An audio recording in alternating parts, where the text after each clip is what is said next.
We are just 2 weeks out from a day politicians have had circled for now 2 years. It's the 2022 midterm elections. You'll vote on key national, state, and local races. If you live in Guilford County, here's a look at what your ballot looks like. This is a sample ballot provided by the Guilford County Board of Elections. Up and down the ballot, you're going to see a bunch of races that will play a role in your everyday life. Now here's what happens when you submit your ballot. It can go to Ballot Tracks. This is a website that lets you know if your ballot got accepted. If you vote by mail, you can also call your County Board of Elections to make sure that they received your ballot. Now, among all the races, we of course have a really big one in our state. Former state Supreme Court Justice Cheri Beasley against Congressman Ted Budd running for the open seat in the U.S. Senate. Hundreds of millions of dollars have been dumped into each of these campaigns. We're going to take a closer look at how they stack up on the big issues. First, we're going to tackle the economy. Cheri Beasley says she wants investments in infrastructure and renewable energy, an increased minimum wage, programs for small businesses and entrepreneurs, and affordable child care and federal paid family and medical leave. Ted Budd says he wants to cut wasteful spending in Congress, as well as promote free enterprise, limited government, and economic freedom. Now let's tackle crime and the courts. Cheri Beasley wants to reform the criminal justice system. She supports expanding drug treatment, mental health, courts, and legalizing and regulating cannabis. She also supports sentencing reforms and the George Floyd Justice in Policing Act. Ted Budd supports police departments, wants to help train officers in de-escalation tactics and community engagement. He also supports increasing penalties against rioters. Our last topic that we're going to look at, guns and safety. Cheri Beasley wants to implement what she calls common sense gun safety measures like universal background checks, encouraging safe storage, and closing domestic abuser and mental health loopholes. Ted Budd believes law-abiding citizens have the constitutional right to carry across the state lines. He thinks changing the Second Amendment won't stop criminals. He says firearm confiscation is unlawful and thinks the Bureau of Alcohol, Tobacco, Firearms, and Explosives should focus more on catching criminals. Now, perhaps none of the issues on the ballot mean more to voters than maybe abortion access. Everything changed when the Supreme Court overturned Roe v. Wade. It has energized voters on both bases, and experts say it could decide the race.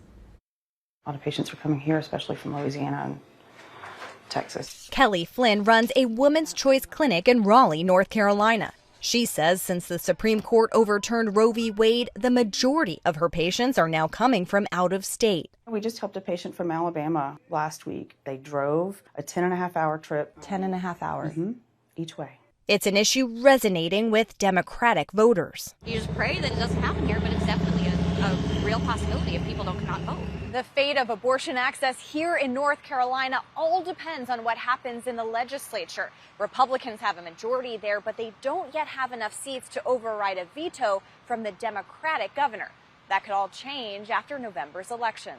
Fight hard for the constitutional protected right to abortion. It's also tightening the campaign for an open U.S. Senate seat long held by Republicans. Democratic nominee Cheri Beasley hopes the stakes will drive voter turnout. Even in the smallest rural communities, regardless of party affiliation, people want to talk about abortion access. I'm going to work and I'm going to vote to stop inflation. Beasley's opponent, Congressman Ted Budd, supports federal abortion restrictions, but believes the election will hinge on the economy.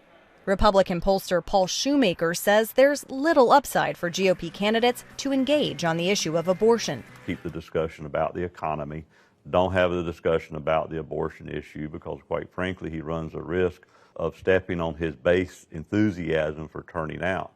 And turnout will be key in a tight race with the balance of power on the line. Well, the latest 538 poll has Congressman Budd ahead by 2.5 points. That falls within the typical margin of error for political polls. Well, we always see low turnout when it comes to non-presidential elections. A voting organization says turnout rates drop about 20%. It might be less enticing to vote when the races don't seem to have as many high stakes. Here's why you might want to think about that a very different way. A shift of, I think, 6 seats in the House and literally 1 in the Senate will change the entire dynamics of politics in this country for the next 2 years. So it is critical, regardless of where you stand, which party you're supporting, it is critical that you get out there and vote. That's what democracy is all about. Well, let's take a look at the latest CBS poll projections for congressional races. The House of Representatives favors Republicans taking control, but again, the projections are within the margin of error.